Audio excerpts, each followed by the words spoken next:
It always amazes me. We have, I think it's the 9th most traded currency in the world. And I wish our economy was the 9th largest in the world. Wouldn't that be great? But it certainly means that our currency moves around a bit, and it is pushed around by all sorts of factors that we don't always necessarily think about. But here's a chance to talk about these things with Phil Lynch, who is the Corporate Hedging Director for Asia Pacific at Encore FX. So, Phil, welcome me on the stage.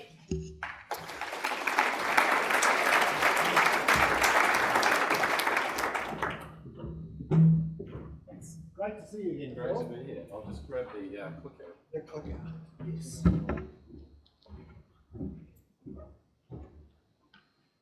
So,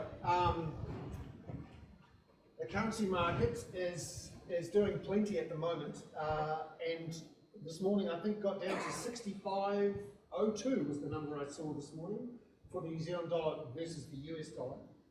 But before we dive into who's going to buy what and sell what and when and why, could you give us a sense of Encore FX and your own story? Yeah, sure. I'd love to do that. So, Encore Foreign Exchange are a financial services firm that have an office here in Auckland. We help businesses manage foreign exchange risk. So this is the risk of these currency fluctuations that you've seen impacting your bottom line somehow or another. So we spend a fair bit of time getting down and dirty into the the depths of the worlds of foreign exchange. That includes actually booking foreign exchange contracts for you, foreign exchange hedging contracts, and we've got a whole suite of them, and we are a licensed provider of them under the Financial Markets Authority here in New Zealand, as well as looking at more of the advisory piece as well. So trying to ascertain exactly what you should be doing for managing foreign exchange risk. Great. We wanted to talk now about the casino of foreign exchange markets and the New Zealand dollar. And you wanted to start with a quote from Alan Greenspan. I do. I don't know. Is the quote up on screen? Have we got the? I'm blinded by the lights up here, but do we have the presentation up on screen? Are we able to get that? We're just going to zip over and do that. Alan Greenspan is always a fantastic source of quotes, and is someone whose reputation I actually think has been damaged in the last decade or so. He was the guy who basically said, no problem with our financial markets, we'll keep cutting interest rates, and then it all blew up in his face. But no doubt he had an interesting quote, which we've got here. Here we go. So despite Mr. Greenspan being discredited a little bit, he does, I think, sum up best of all what foreign exchange markets are all about. And he says, I'm going to read this out, so bear with me. He says, despite extensive efforts on the part of analysts, to my knowledge, no model projecting directional movements in exchange rates is significantly superior to tossing a coin. And he goes on to say that I am aware that of the thousands who try, some are quite successful. So are winners of coin tossing contests. And so, that's really a bit of a mantra for us at Encore FX. We get into that and say, well, yeah, look, it's a guessing game, it's a casino. And so does that mean you walk around with lots of coins going up? It's how we help our customers make decisions, yeah. So, I wanted to expand on that as well, and it was really interesting for me to sit here today. I sat through the first session when we touched on foreign exchange, and we've actually got another slide here. We've got a bit of a slideshow today, so please bear with me. I've tried to keep it as interesting as possible, but this slide here shows the New Zealand dollar versus the US dollar. It shows the professional forecasts as compiled by Reuters over the next 12 months. And this poll was taken about a week ago, so it is fairly recent. And I just wanted to point out a couple of things. So what you can see on the left-hand side of that, the orange line is the current exchange rate and where the New Zealand dollar has been. The lines on the right-hand side represent the different forecasts. And so the yellow line at the top is the maximum forecast into the future, And the red line at the bottom is the minimum forecast into the future, and this is over the next 12 months. What you will see is that the maximum forecast is actually 77 cents for the New Zealand dollar, and the minimum forecast is 61 cents. And so there's this huge disparity between what the professional analysts are in fact predicting for the dollar. A couple of other highlights I've got for this report here is the ANZ's forecast. They were actually the most bearish on the Kiwi. They had a forecast of 61 cents. One of the more reputable banks that I thought was one of the largest banks in the world, Bank of America, forecasting 72 cents for the Kiwi in 12 months' time. The CFO series from Christchurch, so that was actually just a month ago, and we were down at the CFO Symposium in Christchurch, and we asked the CFOs in the South Island, well, where do they think the Kiwi dollar will be in 12 months? They've said 67.47. Wasn't that basically the same as it was that day? It was very similar, and this is sort of the point that I'm getting to. We had the economists today predicting very narrow ranges for the currency, and I would really like to challenge that. And part of that is because history tells us that the currency moves a lot further than the 1 to 2 cents from the spot rate we've got today. And in fact, I think the average percentage over the last 20 years, the average range for the Kiwi is 19%. So every year from top to bottom is a 19% trading range. And that's on average. So there are some years where it's closer to 30%. Wow, just imagine if your wages or prices or the prices for your own products was that volatile. And then on top of that, for example, you had the weather. That's the sort of thing farmers have to deal with, isn't it? Yeah, well, it's just more risk and uncertainty that keeps piling up, and we're going to talk a little bit about that today. Interestingly, last year we were at the CFO Symposium in Auckland, and I know a lot of you here today were here last year. We asked everyone then, what do you think the New Zealand dollar will be? And everyone back then was quite bearish on the Kiwi. They said it was going to 70 cents on average, and here we are today at 65 cents. Yeah. So it just goes to show that there's so much uncertainty here, and that's a really key point for us to put across. But despite all of that, we want to talk about what could happen next. And so, people. I heard someone before get asked what keeps them up at night. And, well, we get kept up at night because we've got importers and exporters that we're dealing with, and half of them are hoping the rate's going to go up, and the other half are hoping the rate's going to go down, and we're stressing out on both sides. So we wanted to talk about some of the key factors that we think will drive things forward for the next few months. So talking about keeping you up at night, political factors are a driver there. So for those people who do follow Twitter, real Donald J. Trump, I think it is. It's the scariest thing on the planet, but you can't take your eyes off it. And he does actually make news with it. In fact, my wife and I have a little game. We probably do need to get out more, but that is when we wake up in the morning, because we're both journalists and news junkies, right? So we wake up in the morning and I get up and turn on the light, and my wife grabs her phone and goes straight to her Twitter feed, and then I ask her, so what's he done now?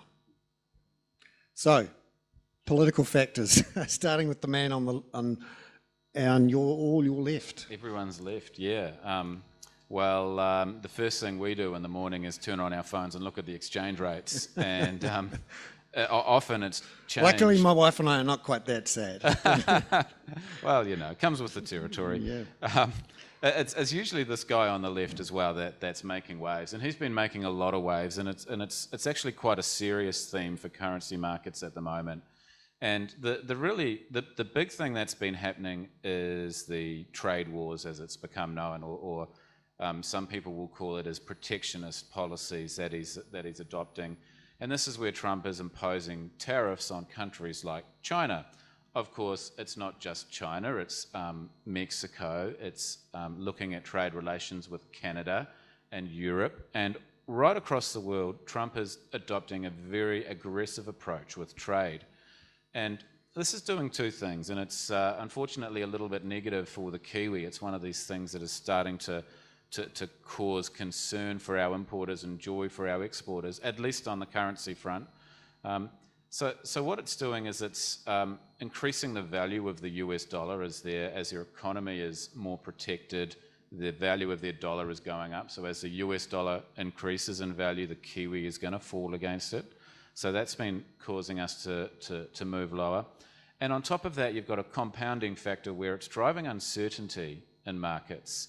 And it's been driving a real risk-off sentiment. And, you know, we're the 9th most traded currency in the world, as you mentioned before, but do you have any idea where we fit on the biggest economy in the world? Well, I still think we're down in the 30s or 40s, is that right? Something like that, yeah. I was hoping you had the answer. We're certainly I'm a not, bit like the economist forecasting the currency, somewhere in a range between 61 and 73. That's right. Yeah, well, we're certainly not 9th, right? And so our currency is naturally sensitive to risk in markets. And in times of uncertainty, when Trump is raising the stakes, he's talking about up to 500 billion of tariffs on China, and even his good neighbours in Canada are, you know, under the pump, and no one's really sure what he'll do next. And you've all seen this amazing report in the last few days in the book Fear by Bob Woodward of Watergate fame, that he was about to sign a document essentially cancelling a free trade agreement with South Korea, and his officials were so worried about this, the geopolitical effects, that they stole the piece of paper off his desk and hoped that he would forget, and he did.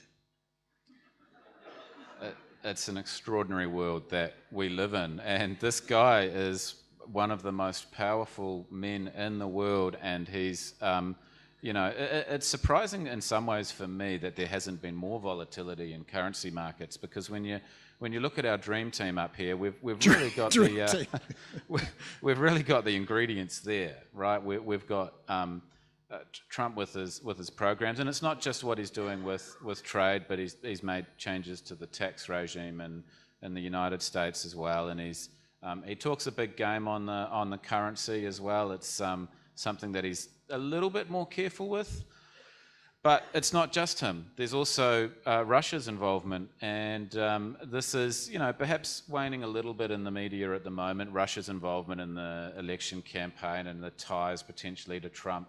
But there's certainly some concern about what did go on during the run-up to the election, and perhaps what was, you know, what was going on behind the scenes in the murky underworld. It's something that could catch up with Trump. And, you know, if it does, that's something that starts to create a bit of a picture of more of a black swan type event. Scary, yes. He has a button on his desk. A big red one. A big red button, which luckily for us is for when he wants a Diet Coke. He just pushes the button. And let's hope no other buttons get put on his desk. I hope not, because he might push the wrong one. And that wouldn't be good. And you know, one of the other guys up on our screen here, Kim Jong-un, we probably barely remember him now, because he was in the media 12 months ago, and when we were here last year, we were literally talking about the threat of nuclear war. And could Kim Jong-un send an intercontinental ballistic missile to the west coast of the United States? And it was all of a sudden a very real concern for markets, and markets were reacting, and the Kiwi was dropping, risk sensitive. That's fallen away now from the main mix, but it's still something that sort of bubbles away. I think one of the more interesting faces up there at the moment is Theresa May, and she runs a strong and stable government, she says, often. Often she will say that. It's probably more stable than the Australian government, yes. But that's not saying much. Maybe only just. She's got a huge challenge ahead of her in the coming weeks and months. Brexit date is March next year, I believe. That's the date that Britain is going to leave the EU formally. They're trying to negotiate trade deals at the moment, and people are talking a lot about a hard Brexit or a soft Brexit, and what does that mean? Or even a no-deal Brexit at all. That's right, a no-deal Brexit, which is a really significant potential concern for the UK.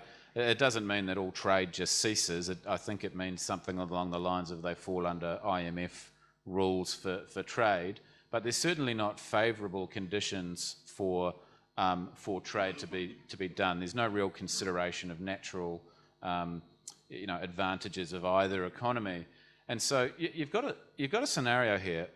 I'm sure you can all cast your mind back to the Brexit vote. It was about a 20% move in the currency shortly after that. We've started trading on the Kiwi pound back towards the pre-vote levels slowly, but there's a lot of uncertainty to come over the coming months. So I think it's October. There's going to be a big meet-up where they could form a deal. If that happens, that's a soft Brexit. And so we've had a big rise in New Zealand dollar versus the pound, and then a slow-ish fall. When I say slow, within the last year or so, and it's a big number. The volatility. Anyone here got exposures to the British pound in some form? Yep, we've got a few hands going up. That is one ugly set of news and movements to try and keep a track of. Yeah, it is ugly, it is difficult, and it is changing, and it's just another ingredient in the melting pot of ingredients that are out there at the moment that could disrupt markets in a major way.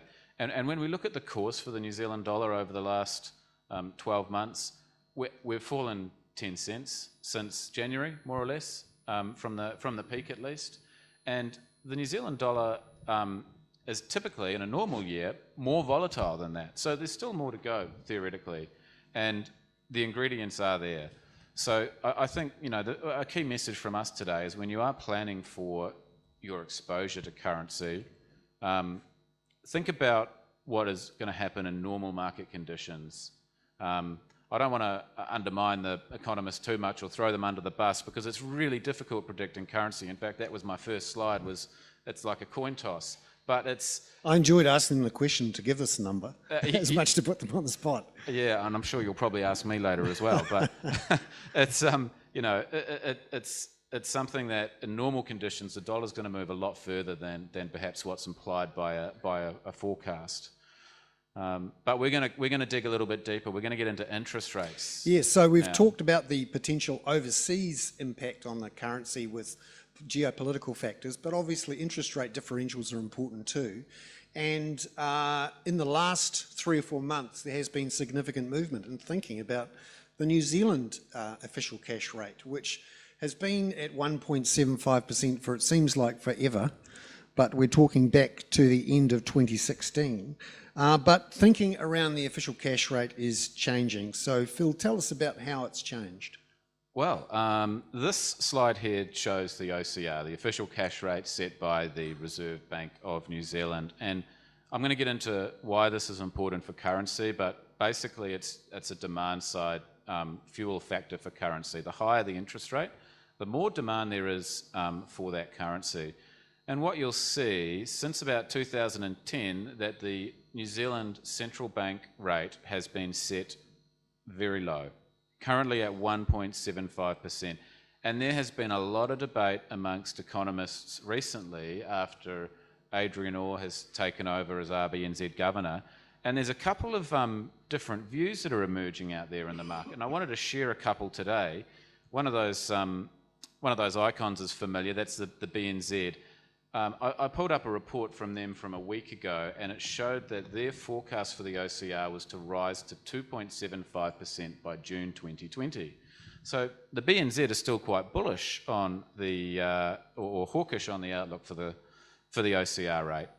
Now, when we were down in Christchurch, Bernard was also looking after that there, and we actually ended up having a bet on where the next rate movement would be. And he chocolate fish. I was only betting chocolate fish from memory. Just chocolate fish. Yeah, I think anything other than that, who knows? But yes. You were talking about the potential for 1% of rate cuts based on current conditions.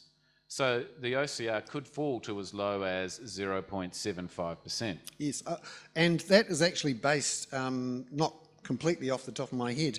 The Reserve Bank put a scenario into its last official cash rate in which the growth rate for New Zealand drops from over 3% down to about 2.5%, which, when you look at the business confidence figures recently, is within the realms of possibility. If the growth rate falls to 2.5%, you are looking at 100 basis points more of cuts, so down from 1.75% to 1%, and potentially at the same time as the US Federal Reserve is increasing interest rates. So yes, I'm hopeful of winning my chocolate fish. Yeah, I'm gonna be sitting on the fence. I'm gonna say we're still gonna be a cut, but not quite as soon as still gonna be a hike. Sorry, a hike from the OCR is the next move, but not quite as soon as what the BNZ is saying. And I think the key messages here are if you believe Bernard, then don't fix your mortgage straight away. Wait for it to get lower. Is that right? Or fix very short term. Fix very short term. That's what I've done. That's a good idea. Sadly, if there's any banks in the room who are into retail marketing, what they essentially do is shove all their discounts into their fixed rates, often in the 1 year, 2 year thing. So you essentially get hold of their discounts, but you don't lock yourself in too long for 6 to 12 months. And the other key message is that there is uncertainty out there, and we've got a lot of highly skilled people that have very conflicting opinions on this, and this is a really consistent theme with currency. But I'm going to delve into the US interest rates a little bit now, and this is important because it actually starts to show a little bit more on the demand side of currency. What is driving some of this recent US dollar strength? And a big part of it is the rising interest rates in the US. And what this graph shows is the yield, the return on government bonds. So 10-year government bonds, and it's got the US yield there in the mustard colour at the bottom, and the Kiwi yield, the New Zealand dollar yield, is the blue line at the top. And this is actually one of the most extraordinary charts on the planet. And when you have a think about what that chart says, that chart going back 18 years or so, and actually you could take it back to 1990, says that New Zealand is a riskier place in the world for international bond investors for all of that history, for most of our working lives. But just in the last couple of months, the rest of the world has viewed New Zealand debt as less risky than American debt. America, the only country with a fleet of nuclear-powered battleships, New Zealand with a couple of dinghies, and we are less risky than America. That is an amazing chart, sorry. Here endeth the rant. I knew I'd find one person in the room that really appreciated this chart, so I'm glad. Yeah, look, it is. It's a phenomenal chart, and if you're a currency investor or a currency trader, and you're thinking, which currency should I buy? I run a hedge fund out in New York. I don't, but if I did, I'd be thinking, well, I can actually get a better return now with US bonds than New Zealand dollar bonds, and so why would I bother? So what we're looking at here is right at the very far right-hand side of this chart. The yellow worm is moving higher than the blue worm, so US interest rates are now above ours, and it's the first time since 1990. And it's really quite a compelling thing for all financial markets. We're going to take a slightly closer look here. This is not the New Zealand run rate in a cricket match against Australia or England or India. This is, even though it may look similar, this is an interest rate differential worm. It shows the difference between US interest rates and New Zealand interest rates set at a central bank level. And so what you can see, way back in 2000, where there's that big red box that's pointing towards the Kiwi US at 39 cents, you could see that the difference between New Zealand and US interest rates was 0. And that was the time that the Kiwi dollar was at 39 cents. As we go through the decades, we get to the first green box when the peak occurred, and that was when the New Zealand dollar was at 76, and that was when the interest rate differential was as high as 6%. So that meant that if you just had New Zealand dollars, you'd get 6% more interest than you would with your New Zealand dollars just by having New Zealand dollars. It's money for jam, so it fuels demand, and this is a really big part of currency movements. there was a bit of a, hiccup, GFC and so forth that was occurring around this time as well. But once that differential fell, the Kiwi fell as well. It fell to 58 cents. So you're starting to see a bit of a picture. That GFC caused the US to start their quantitative easing program. We then move along that flat period of the worm as the rate differential was very low. It stayed neutral. And then quantitative easing ended. And by this stage, the Kiwi had climbed with all the free money sloshing around in the US. The Kiwi had climbed to as high as 86 cents. And, I'm sure there are a few importers here that enjoyed those times and exporters that have nightmares about it still. Since then, the worm has fallen, and we're actually now below zero again for the first time since way back, and the currency is lower as well. There are no surprises. This is a key driving factor. Just going back one chart, if that's all right. One of the things I find fascinating here is you can see that the gap starting at the beginning of 2017 really starts to narrow. And the factor there, and this is for 10-year bond yields, is that the US President, Donald Trump, did actually do some stuff around taxes to the point now where he's borrowing $1 trillion a year to fund a massive budget deficit because he cut taxes for the rich and has increased spending on military. And that, of course, means that it's slightly riskier to own 10-year government bonds, and that's one of the reasons we can thank Donald Trump, I suppose, for the fact that our debt is less risky than American debt, because he just blew out the American budget deficit. Yeah, and that's the sort of thing that is feeding right throughout these equations and driving the currency forward. I wanted to share at this point just a bit of an idea that we've been looking at recently with a few of our customers, and I've talked a little bit here about how a better interest rate. Well, people jump on that, right? And I'm sure all of us here, whether it's a lower mortgage rate, we'll take it. If it's a higher term deposit rate, we'll take it. There's actually been a bit of a discrepancy emerge in markets, and so this slide is mostly for exporters in the room today, so forgive me if you're on the importer side or if you don't have any currency exposure at all, but please stick with me. It gets a little bit more interesting. This here shows the term deposit rates available for US dollars and New Zealand dollars, and so loosely speaking, a market rate would be 2.5% for US dollars and 2.25% for New Zealand dollars. This is if you're putting a 6-month term deposit down. So you should be able to earn more interest with your US dollar deposits. Now what's actually happening is that the environment in New Zealand hasn't caught up with that.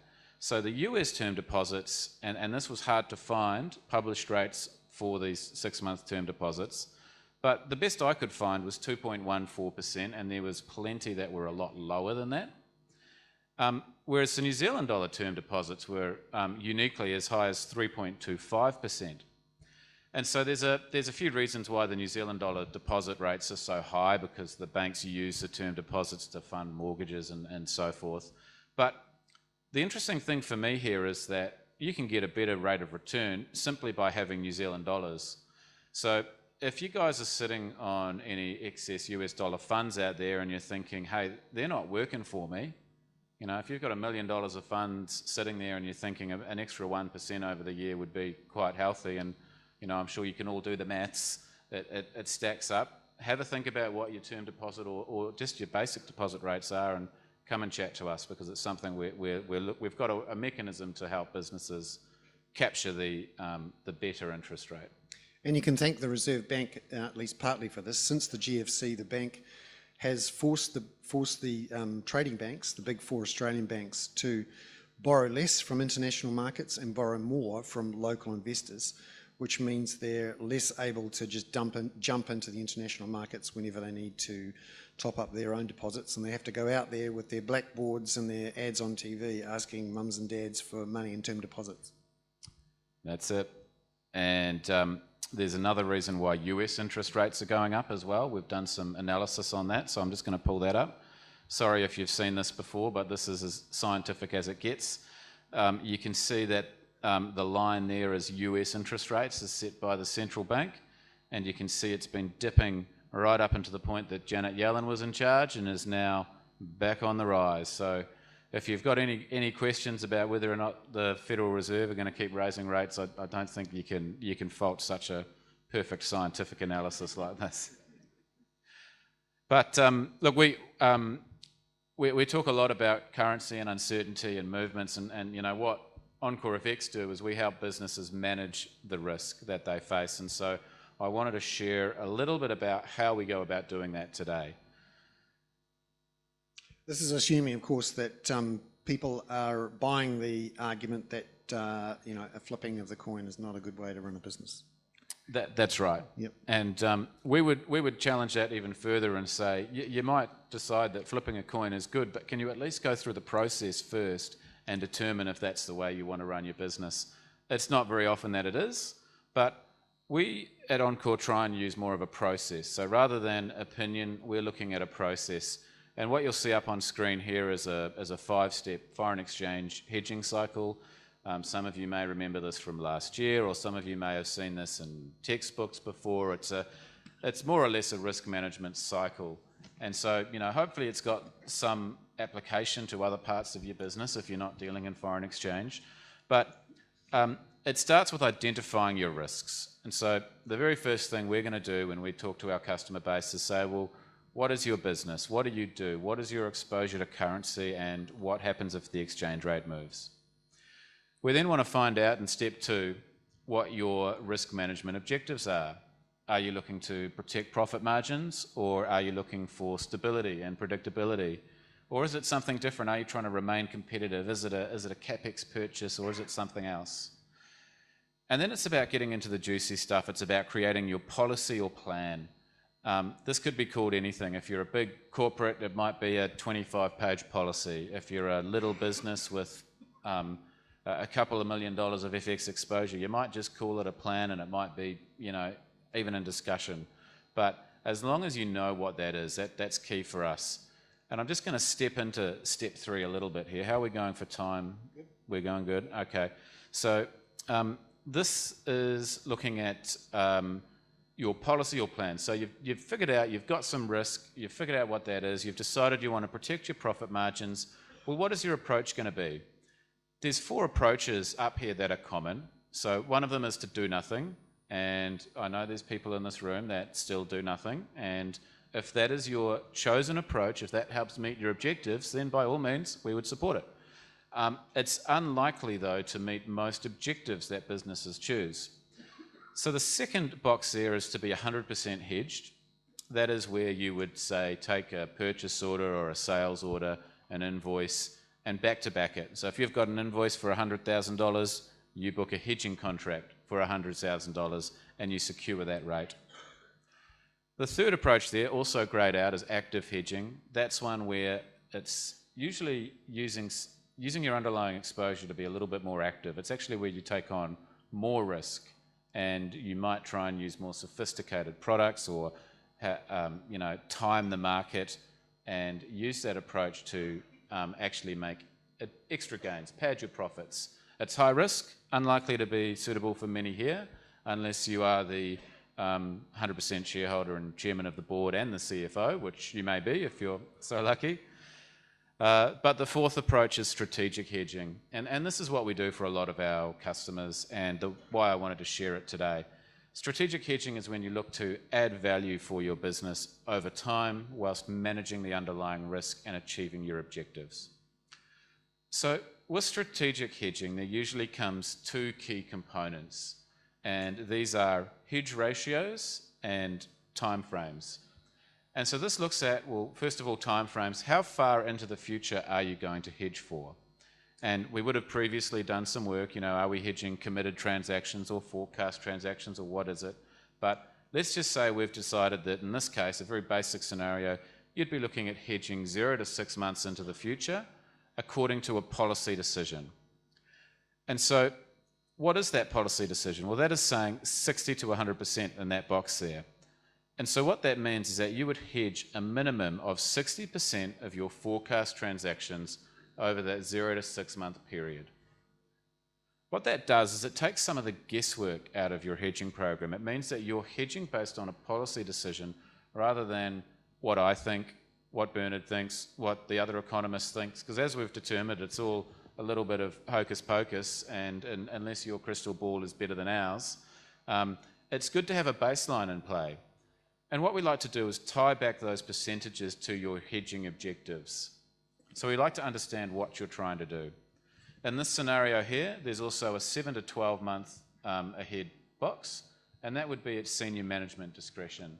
So perhaps there's a CEO of a risk committee, someone that gets involved in conditions like we're currently seeing, where perhaps the dollar's falling, there's a little bit more pressure out there. So in this scenario, I've got another visual of how this might look. This here shows the, on the left-hand axis there, the percentage hedged, and on the bottom axis is the dates into the future. So 0 to 6 months ahead, the minimum cover as per policy is to be at 60%. And so you're starting to paint a picture that we're getting this baseline of cover in play. The rest of that is hedged at management discretion. Now, this is a real example, which is why I wanted to share it today. We were working with a customer that had a 60 to 100% policy in place. They're an importing customer, and recently they've been really concerned about the fall in the dollar. Their margins are starting to get squeezed. They've had the luxury of being a little bit more active, a little bit more discretionary in their decisions, but now that their margins are squeezed, they've decided to set an increased hedging level in place. They decided to go to 80% hedged out 9 months. And so these are the sorts of discussions that you should be having with your business, your stakeholders, and determining, well, what is the best hedge ratio? What is the best time frame for me? We've got another example here of how this looks on a running basis. So you may have seen something like this before. I know there's a lot of data providers here today and reporting providers as well, but this is something that we would do for our customers. This shows a real forecast for a customer. That's the black dashed line across the top. It shows the target forecast per policy, which is the grey dashed line going across the middle there. The blue bars represent the existing cover in place, and the yellow bars represent the top-up cover that a business would take. And that's essentially taking this business to 80% out 9 months, as was agreed after a strategic discussion about what that business should do. We also get a lot into hedging KPIs at Encore FX, so these are things like, what is your total amount hedged? In this case, 4.15 million was the total amount hedged, and this is important because it starts to allow you to make better decisions on how you manage your business going forward. So in this case, we've got our hedge ratio as well. This business is 69.2% covered. Their hedge rate is 73.89. This is an importing business from much earlier in the year, lucky for them. And they've secured some FX gains above their budgeted rate of 70 cents. And so in this scenario here, we're starting to look at how we can secure those FX gains. And those gains above budget, that's gravy. You've got your gross margin, you've protected that. That 108K could be a new person to help you spend more time on the golf course. So these are the sorts of discussions that we want to be having with you, and I would certainly encourage you all to come and see us after the show if you've got any questions. We've got a couple of slides left. I'll skip through them because I know we're running out of time. But the most powerful man in the world, that's not the guy on the right, in my opinion. It's the guy on the left. That's Jerome Powell. He is the chairman of the US Federal Reserve. And we talk a lot about managing risk. It's what we do, but I don't want you to take it just from me. Here, Jerome Powell says that alignment of business strategy and risk appetite should minimise the firm's exposure to large and unexpected losses. So if you're wanting to do that, well, then you need to be talking to people that can help you. Please come and see us. In addition, he says that the firm's risk management capabilities need to align with the risks it expects to take. So if you're not luxurious enough to have a full treasury team working for you, that is again where we fit in. Phil, thank you very much. That was a great trip through the world of foreign exchange and hedging. Appreciate it. Cheers. Thank you. My pleasure.